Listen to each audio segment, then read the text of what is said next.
I'm going to ask you a question and I want you to answer it with complete honesty, but just for yourself. No one is watching or judging you. Have you ever felt jealous and been told it was normal? That being jealous is part of loving and that it's even something nice to feel. Have you ever been told that if you didn't suffer for someone, you didn't really love them? And have you ever believed that finding the right person would fulfill you, complete you, and make you happy? If you very honestly answered yes to any of those questions, or at some point in your life lived that way, it's because they lied to you. The worst part is they lied to you with good intentions. Your favorite movies lied to you, your songs lied to you, your novels lied to you, social media lied to you, and probably, I'm sorry to say, they lied to you in your own home. Not out of malice, but because they also grew up with the same lies and repeated them as if they were truths. The problem is that those lies didn't just float around, they settled in your mind and throughout your entire emotional system. They became your identity, your definition of what love is or should be. And from there, you've been building and destroying every relationship you've had. So, today I want to talk to you about the three most common and dangerous lies you were taught about love and why, as long as you keep believing in them, no relationship you have is going to work. If this is your first time here, my name is Johnny Abraham. I'm a best-selling author, international speaker, and emotional wellness educator. And this video is going to make you rethink everything you believed about love. And it's likely that you think you already know a lot of this, but I want to challenge you to see if you actually live by it. Because knowing is one thing, but applying is another. So let's start with the most normalized lie of all. The famous phrase, if he's jealous, it's because he loves you, or the related phrase that jealousy is natural when you love someone. You've heard this phrase 1,000 times in the same way or something similar, in songs, in conversations with friends, in your own home, and you've probably even said it yourself. Maybe you've even used it to justify the behavior of someone who checked your phone, or who checked your friend's phone, or who got mad because you liked a photo, or who wanted to control who you go out with, how you dress, or who writes to you, or who you see. Oh, well, yeah, it's just that he's jealous because he cares about me. I mean, yeah, I get it. That kind of jealousy is normal. No, he's jealous because he's afraid. And fear is not love. Fear is just fear. Jealousy doesn't come from, I love you so much that I can't stand the idea of losing you. No, that's the romantic version, the fairy tale version. The real version, not the storybook one, is much less pretty, but it's better. And the thing is, jealousy comes from insecurity, from the need for control, from an internal wound that says I'm not enough or I don't believe I'm enough. And so if I don't watch and control, they're going to betray me, they're going to humiliate me, they're going to abandon me. Jealousy doesn't protect the relationship. No, it's not a warning sign that says, oh, we've reached the limit here. No, jealousy suffocates the relationship because when someone gets jealous, they're not saying I love you, they're saying I don't trust you, and above all, I don't trust myself, so I need to control the environment to feel safe. And when you accept that as love and normalize it, you're accepting that someone manages your freedom, that someone controls your freedom, and you allow it in exchange for companionship and love. But that's not a healthy relationship, that's a prison with kisses and romantic marketing. And here comes an uncomfortable part, but you need to hear it because we don't just normalize jealousy in others, we also normalize our own. Ask yourself, how many times have you gone through someone's phone?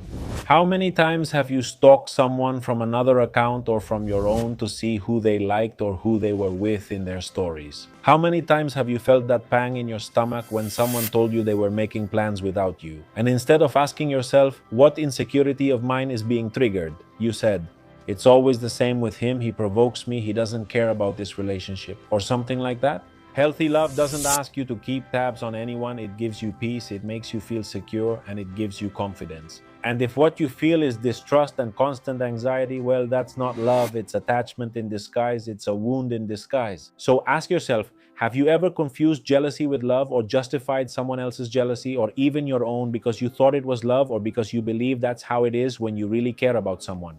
Answer yourself honestly, because if you see it, we can change it. Porque si lo ves, lo podemos cambiar. Second very common and very dangerous lie, and for me, this is one of the most harmful of the three. I think the third one might be even worse, but this one is seriously toxic. What is it? That true love hurts. This lie is everywhere. In every song that romanticizes suffering and codependency, in every movie where the main character has to fight and suffer until they destroy themselves to prove that their love is real, or in every phrase we see on social media, the kind that says, "Those who truly love suffer in silence." Think for a second about how many songs or movies send a message, either implicitly or very subtly, like, "Even though you hurt me, I can't leave," or "Without you, I'm nothing," "Without you, I die," or "You make me suffer. But I know this is proof of our love." For generations, we've been programmed to believe that if a relationship doesn't hurt, it's not intense, and therefore it's not love. If you don't suffer, you don't love or fight hard enough.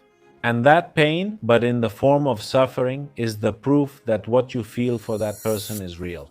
That's a very dangerous lie because it turns suffering into a requirement for love. And when suffering is a requirement, you endure the unbearable and call it passion or struggle. You want to make it look honorable. But let me tell you something that you probably never heard at home or in any song, and that's that real beautiful love feels like peace, not like war.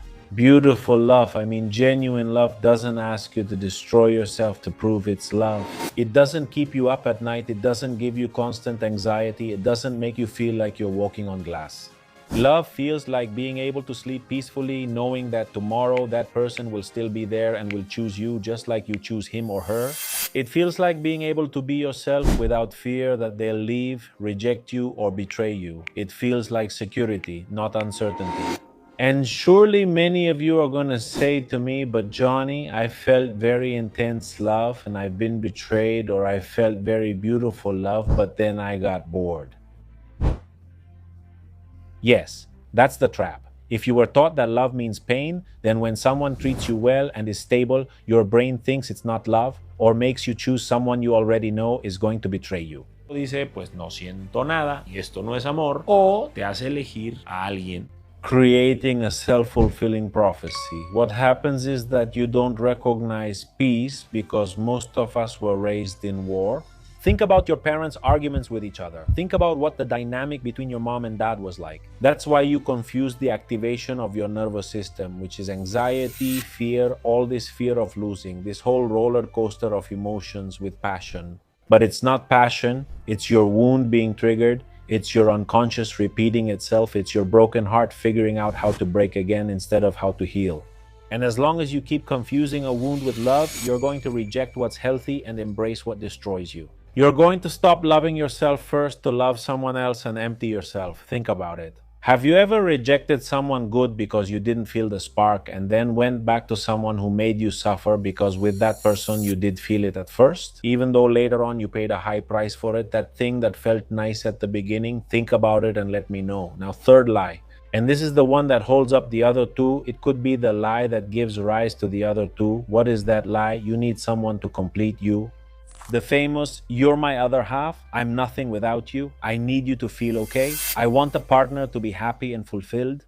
That sounds romantic, it sounds deep, and it sounds like a movie, a chick flick, a romantic one, cheesy, the kind we love, but it's the most dangerous phrase you can believe. Because when you believe you need someone to be complete or fulfilled or to feel whole, you go out into the world to look for a partner. From where? From emptiness, from urgency, from lack, from the feeling that something is missing. When you search from that place, you don't choose, you beg, you plead, you cling. You don't say, "This person adds to my life." You say, "This person is going to give me everything I'm missing." And do you know what happens? What happens when someone is your so-called other half? That when they leave, you end up split in half, incomplete, broken, because you gave the other person the responsibility to complete you, to fill you. So now that they're gone, the emptiness you already had feels 1,000 times worse.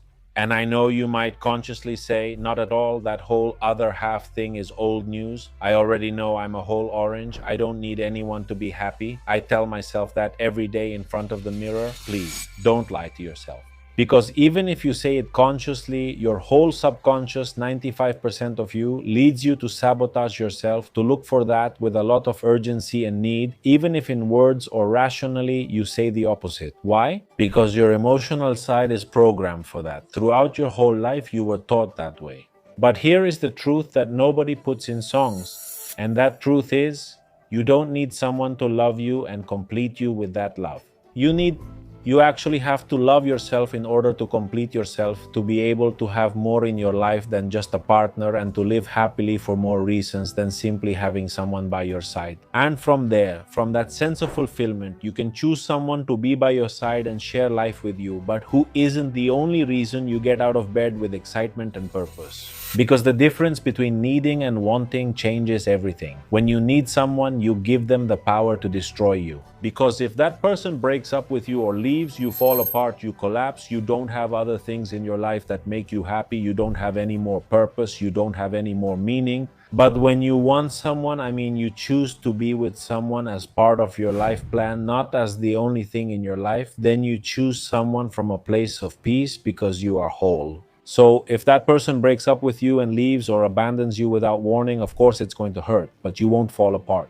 Because you have more legs holding up your table, you have more pillars supporting your world. Your structure, your life didn't depend only on that person. Was I clear about this? Needing makes you a slave, wanting by choice, choosing makes you free. And this lie is what supports the other two. Because when you believe you need someone to be complete or happy, then you tolerate jealousy because you're afraid they'll leave. You endure the pain because you think you'll be worse off without that person, and you stay in relationships that destroy you. Because the emptiness of being alone feels scarier to you than the pain of staying, or in your case, you think the grief of ending things will hurt more than the grief, or rather the constant pain of staying there. Those three lies feed off each other or coexist. Jealousy is sustained by need, suffering is tolerated because of the fear of being alone, and the fear of being alone comes from believing you need someone to be okay. Do you see that? So ask yourself, how many times, or maybe right now, how many times have you stayed in a relationship? Not because it was a good relationship, but because the idea of being alone scares you more than the pain of staying there, or you're more afraid of going through your grief than staying in a toxic relationship.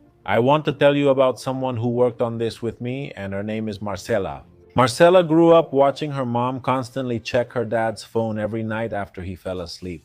Her mom would grab the phone, check messages, check calls, and whether she found something or didn't find anything, she remained suspicious.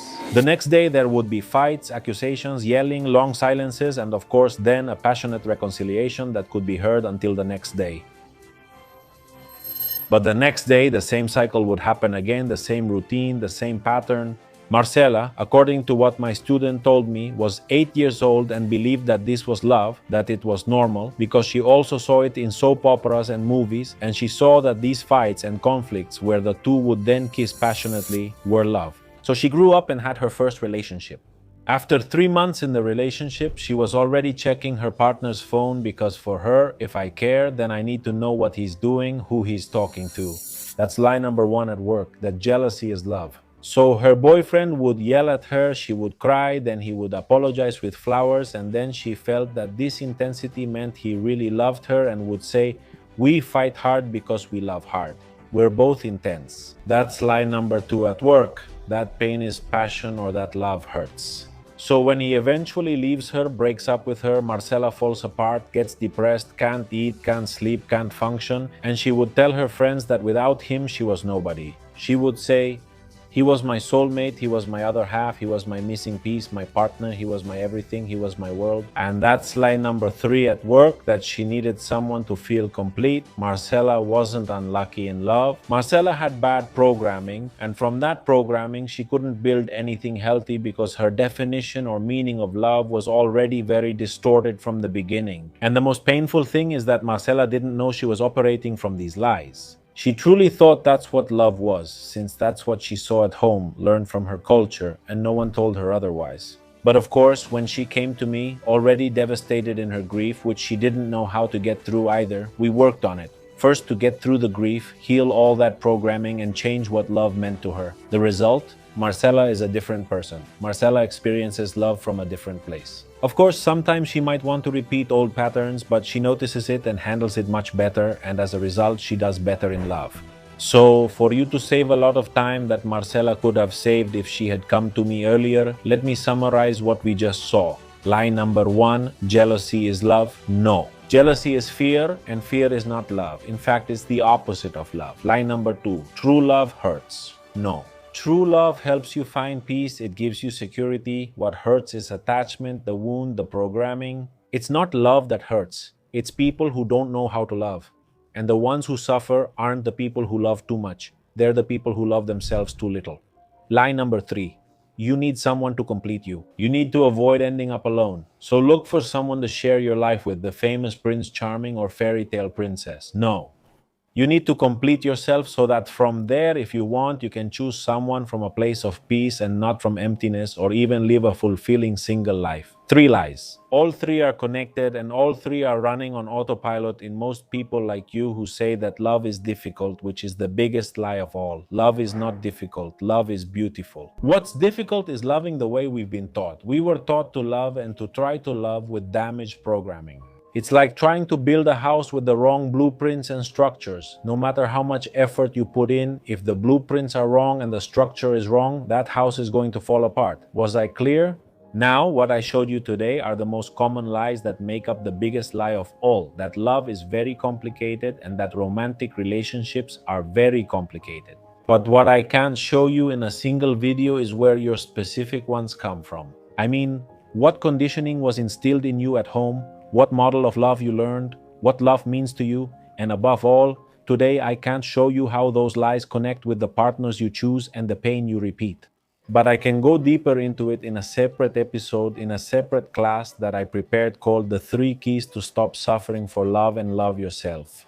The class is completely free, just like the one you're watching now, and there I go much deeper and show you how these lies became the default template you use to choose a partner. In other words, the distortion in your understanding of love and why you always end up in the same type of relationship that hurts you so much, and about what you need to understand to start choosing differently, to experience a different kind of love. If you want todo que necesitas entender para empezar a elegir diferente y vivir un amor diferente. To watch this class, the link is in the description of this video. It's completely free and will only be available for a few days. If you want to watch it, it's now, or you might miss the opportunity and then you'll keep repeating and making the wrong choices. But remember, you don't make the wrong choices because you're dumb, but because you were taught wrong. But if you want, from today, you can unlearn, relearn, and transform yourself and everything you experience in love.